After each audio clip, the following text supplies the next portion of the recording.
Hello friends, welcome back to my channel. तो आज के इस वीडियो में आप कुछ इंपॉर्टेंट क्वेश्चन को देखने वाले हैं। तो पहला क्वेश्चन है, विच of the following structures can't be stand normally by H and D standing. तो 4 ऑप्शन दिए गए हैं, ठीक है। इसमें से बताना है कि कौन सा ऐसा स्ट्रक्चर है जो कि एच एंड ई स्टैंडिंग के द्वारा अच्छे से स्टैंड नहीं हो पाता है, वो स्टैंड हो ही नहीं सकता उससे। पहला है माइटोकॉन्ड्रिया, दूसरा है हेटेरोक्रोमेटिन, तीसरा है फैट ड्रॉपलेट्स और चौथा है कोलेजिन। तो राइट आंसर होगा फैट ड्रॉपलेट्स। तो जो फैट ड्रॉपलेट्स हैं वो स्टेन नहीं होते हैं एच ई स्टेनिंग से। नेक्स्ट क्वेश्चन है हमारा, what is the advantage of freezing technique over paraffin technique. तो पैराफिन टेक्निक के ऊपर यानी पैराफिन टेक्निक से अच्छा फ्रीजिंग टेक्निक क्यों है, क्या लाभ है आखिर फ्रीजिंग टेक्निक का। पहला है मच मोर चीपर यानी ज़्यादा सस्ता है, दूसरा है better quality of sections can be obtained, तीसरा है थीन सेक्शंस कैन बी ऑब्टेन्ड, चौथा है टाइम कैन बी सेव्ड। तो समय की बचत होने के कारण फ्रीजिंग टेक्निक को ज़्यादा बेस्ट माना जाता है। नेक्स्ट क्वेश्चन है हमारा, the cellular morphology and multiplication can be measured using which of the following methods. यानी कि इसमें जो है मेनली क्वेश्चन हमारा कि the cellular morphology and multiplication can be measured, यानी कि इसमें क्वेश्चन है कि कौन सा इन चारों में से एक मेथड है जिसके द्वारा हम लोग किसको मेजर कर सकते हैं। तो सेल के मॉर्फोलॉजी को और उसके मल्टीप्लिकेशन को, तो उस तरीके का नाम बताना है। तो पहला है हीमोसाइटोमीटर, जिससे कि ब्लड का मेनली नापते हैं जो भी, दूसरा है कोल्टर काउंटर, तीसरा है पेट्रोफ हॉसर काउंटिंग चैम्बर, चौथा है स्पेक्ट्रोस्कोपी। तो मुझे तो इसके बारे में ज़्यादा आइडिया नहीं है, इसमें आंसर दिया हुआ है कि सेकंड ऑप्शन इसका राइट आंसर है। कोल्टर काउंटर जो है वो सेल के मॉर्फोलॉजी को और मल्टीप्लिकेशन को मेजर करने का एक अच्छा तरीका है। क्या, तो कोल्टर काउंटर। नेक्स्ट क्वेश्चन हमारा है, which one of the following is a major function of the spleen.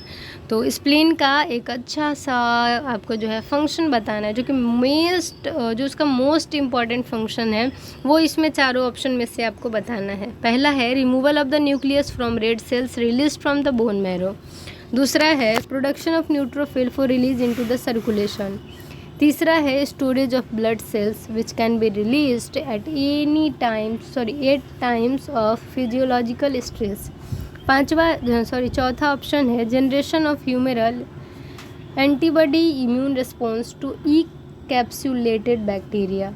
इस क्वेश्चन का राइट आंसर होगा, स्प्लीन का जो मेजर फंक्शन है वो है प्रोडक्शन ऑफ न्यूट्रोफिल, यानी न्यूट्रोफिल को प्रोड्यूस करेगा और ब्लड सर्कुलेशन में उसको रिलीज कर देगा।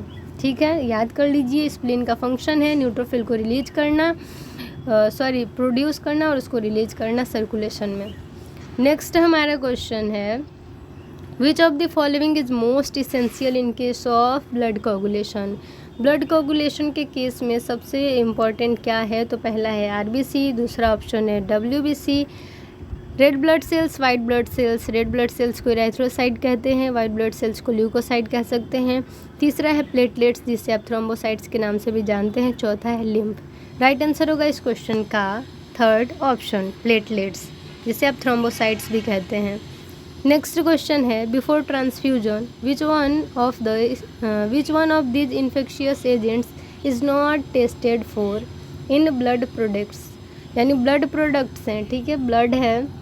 तो आप देखते हैं कि ट्रांसफ्यूजन होने से पहले, एक इंसान से दूसरे इंसान को चढ़ाने से पहले या जिससे आप ब्लड ले रहे हैं उससे भी पहले जांचें करी जाती हैं, ठीक है। तो कौन सा इन्फेक्शियस एजेंट टेस्ट नहीं करा जाता है। पहला है हेपेटाइटिस सी, दूसरा है हेपेटाइटिस बी और तीसरा है गोनोरिया और चौथा है HIV। तो यहाँ पे जो थर्ड ऑप्शन है गोनोरिया डिजीज़ है वो मेनली नहीं टेस्ट करा जाता है, इस इन्फेक्शियस एजेंट को नहीं टेस्ट करते हैं। हेपेटाइटिस A, B और HIV को ही टेस्ट करते हैं। नेक्स्ट क्वेश्चन है हमारा, the confirmatory test to diagnose AIDS is. तो एड्स को एक्वायर्ड इम्यूनो डिफिशियंसी सिंड्रोम, इसका जो वायरस है जिसके कारण ये होता है उसका नाम है HIV, human immuno deficiency virus. क्या, तो ह्यूमन इम्यूनो डिफिशियंसी वायरस। तो कन्फर्मेटरी टेस्ट कौन सा है। तो पहला ऑप्शन है एलिसा, दूसरा है PCR, तीसरा है वेस्टर्न ब्लॉट चौथा है ESR। राइट आंसर होगा इसका western blot. Western blot technique से ये जो टेस्ट है उससे एड्स को कंफर्म करा जा सकता है। नेक्स्ट है क्वेश्चन हमारा, the gram staining method to differentiate between the gram positive and gram negative was developed by which of the following scientist. यहाँ पे वैज्ञानिकों का नाम दिया गया है, महान महान वैज्ञानिक हैं जो कि महान महान कार्य करते हैं। तो ग्राम स्टेनिंग मेथड जो है वो gram positive gram negative bacteria के बीच में डिफरेंस करने के लिए डेवलप करा गया था। ठीक है, तो ये जो तरीका है वो किसके द्वारा डेवलप करा गया था? तो पहला ऑप्शन है फ्लेमिंग अलेक्जेंडर, दूसरा है हेंस क्रिश्चियन ग्राम, तीसरा ऑप्शन है जोसेफ ग्राम, चौथा ऑप्शन है रॉबर्ट क्रिश्चियन ग्राम। तो राइट आंसर होगा B option, Hans Christian Gram. Hans Christian Gram जो हैं उन्होंने ग्राम स्टेनिंग मेथड को क्या किया था? तो डेवलप किया था।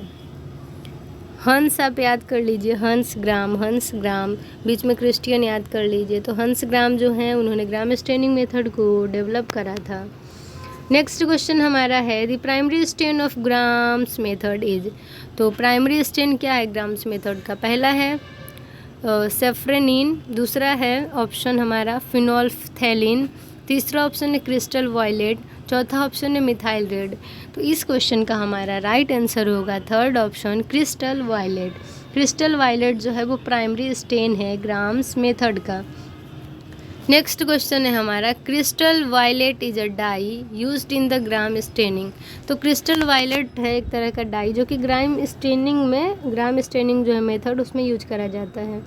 विच one is the correct substitute for this dye. इस डाई के लिए क्या इसका सब्सटीट्यूट जो है वो सही रहेगा? ठीक है, यानी विकल्प आपको चुनना है। तो पहला ऑप्शन है मिथिलीन ब्लू, दूसरा है ब्रोमोक्रेसोल ग्रीन, तीसरा ऑप्शन है सेफ्रेनिन, चौथा ऑप्शन है फेनोल्फथैलिन।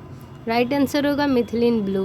मिथिलीन ब्लू का ही यूज करते हैं ग्राम स्टेनिंग के लिए।